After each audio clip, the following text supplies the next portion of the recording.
Kia ora e hoa, hara mai. Come and join me. I love it when you come for a story. And I've found a wonderful one here. In fact, you might have seen the book review for it already. Rohan loved this book. Mia and Leo Go Wild. It's by Gillian Chandler, and the illustrations are by Gavin Mouldey. Are you nice and comfy? Are you ready to go wild with Mia and Leo? Well, let's begin. I'm Mia. I live with Mum and my younger brother Leo. I love to go on adventures. Mum calls me her wild child, but I've never been anywhere really wild.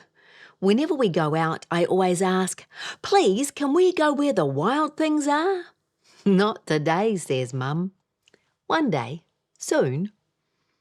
When Uncle Joe came to visit, he said, "I know somewhere really wild. It's Wild Whiwhiw Hut. We could tramp in there, have our dinner and stay the night. When we were younger, your mum and I used to do lots of tramping together. Can we please go to Whiwhiw Hut? If Uncle Joe comes to help carry what we need, then yes, we can go to Whiwhiw Hut." Have you been to Whiwhiw Hut before? I wonder what it's like.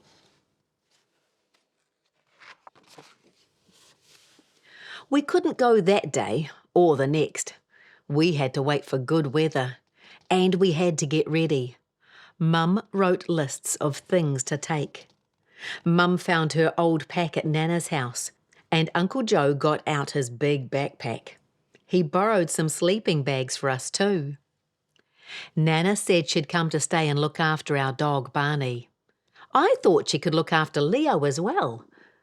But Mum said he was coming too. "Oh no," I cried. "He's too slow and we'll never get to Wild Whiwhiw Hut." But Uncle Joe said, "Don't worry, we'll have lots of time to get there." Can you see the list that Mum made? These are all the things that they need to take with them. "We'll need some snacks to keep us going on the tramp," said Mum. "Let's make scroggin." Scroggin is a mix of sultanas, chocolate, raisins, lollies and nuts. Before Mum packed it away, we tasted some, and it was delicious. Yum. We had to carry everything we needed into the wild. We even had to carry some things I thought we didn't need. If we're waiting for fine weather, why do I need my jacket and beanie? I asked Uncle Joe. Uncle Joe said that in the wild the weather can change really quickly. Once in the middle of summer, I got caught in a hailstorm. We had to wear socks on our hands because we didn't take gloves. "And remember the time we didn't get to the hut before dark, so we had to sleep in the bush?" said Mum. "We were so happy to have our jackets and warm clothes with us." In my pack I put a jacket, a warm top, a beanie, a sun hat, a water bottle, snacks, a torch, and a spare pair of socks, just in case of hail.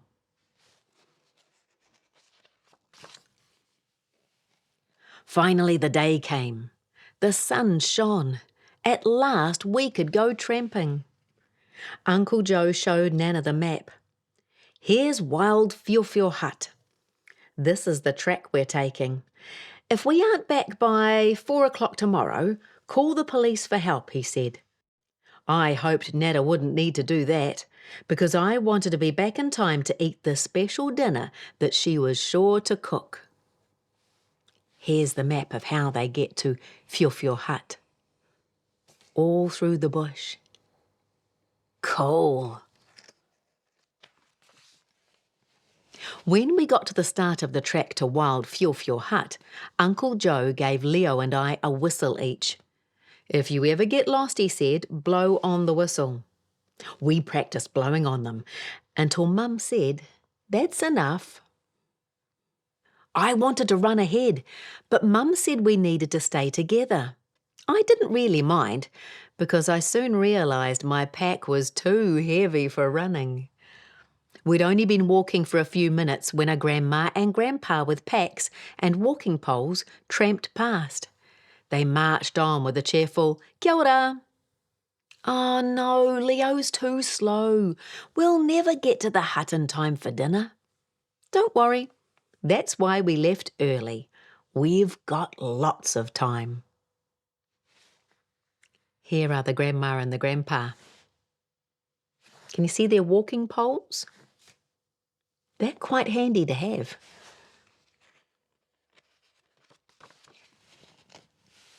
Leo's shoes came undone. Then he got a stone in his shoe. Mum stopped to help. "Let's have a drink," said Uncle Joe. Mum said we needed energy, so we ate some scroggin too. Then a tall woman came striding along with big boots and a huge pack. "Hidey-hi," she said, and marched on by. "Oh no, Leo's too slow. We'll never get to the hut in time for dinner." "Don't worry, we've got lots of time." Doesn't the bush look amazing?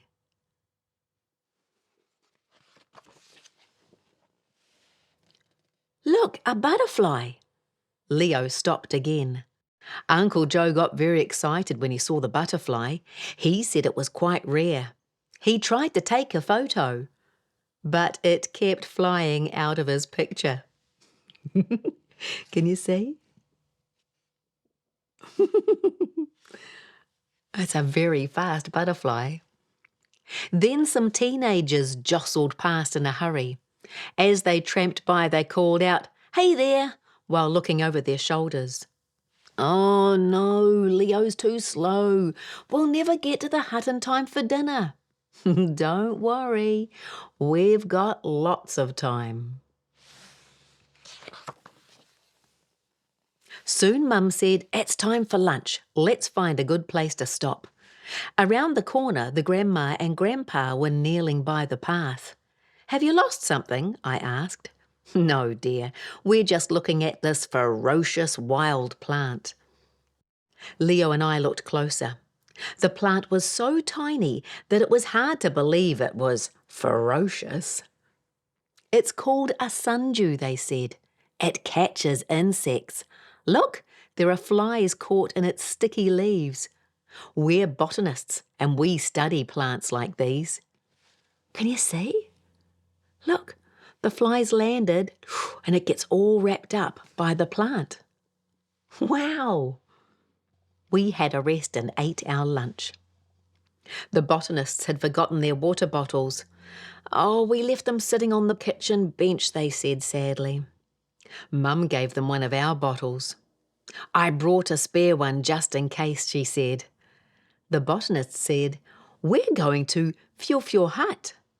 "Lovely," said Mum. "We'll see you there." We kept on tramping and left them behind. Around the next corner, we met the tall woman bending over by a large tree. "What are you doing?" I asked. "I'm setting a trap," she said, "to catch the wild pests." She showed us the trap and a dead stoat caught inside. "That's one less stoat to eat our native birds," she said. "What happened to your boot?" asked Uncle Joe. "Oh, they're really old," said the trapper. "The sole is coming off. I should have checked them before I left home." Uncle Joe got out some tape and fixed her boot. "That should hold you until you get home," he said. "I'm off to Fjord Hut for the night." "Wonderful. We'll see you there." We kept on tramping and left her behind. Wasn't it lucky that Uncle Joe had some tape? Hopefully that holds her boot.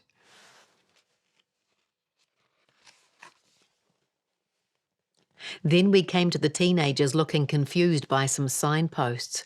Two of them were sitting on a log with their shoes off. "What's wrong?" asked Mum. "Our feet are sore," they said. "Oh, we've got blisters." Mum pulled out her first aid kit and helped them cover their blisters. They also looked sad and hungry, so Leo and I shared our scroggin with them.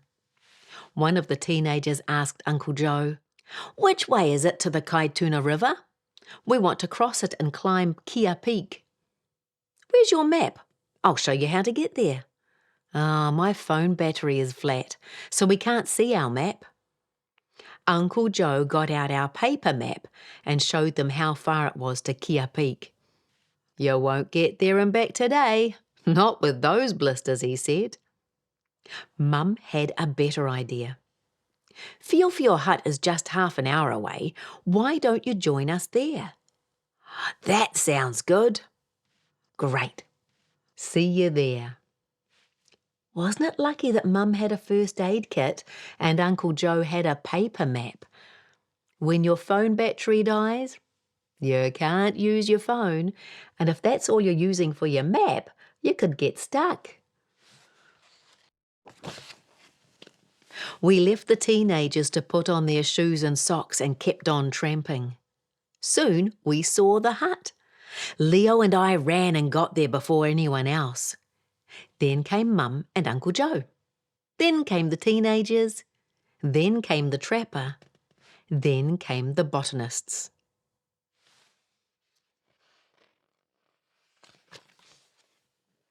Leo and I ate our snacks and had a drink. "Come on, let's explore before dinner," I said. "Yes," said Uncle Joe, "there's lots to see." We looked for eels in the creek. Then we went to the Kaituna River. It was rushing and wild. White foam bubbled around the rocks. The teenagers gasped. We'd never have been able to cross that. The botanists pointed to two birds bobbing in the rapids. "Fio," cried Mum. "Now we know why it's called Fio Hut." Can you see the ducks?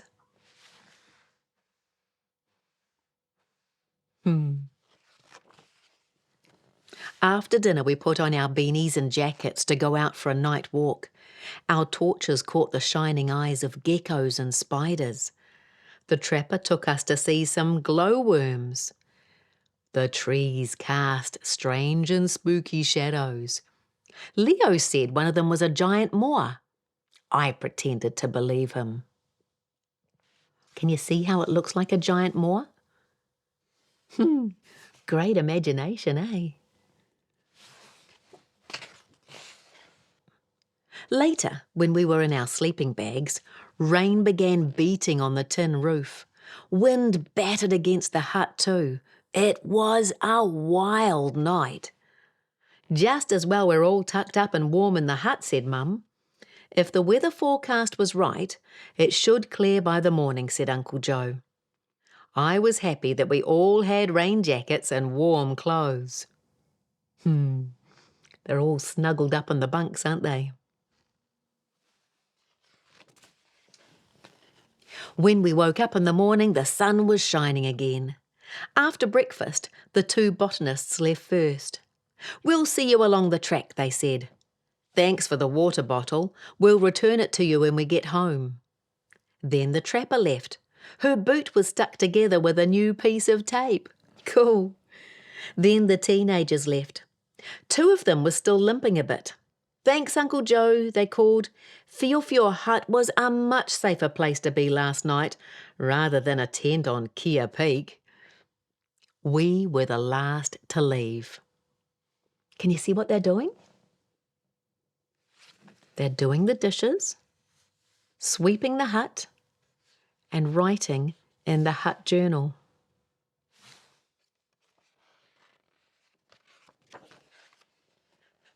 On the way back, we saw the botanists looking at plants. We saw the trapper checking more traps.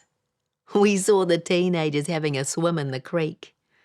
We got back to the car before anyone else. Leo wasn't too slow after all.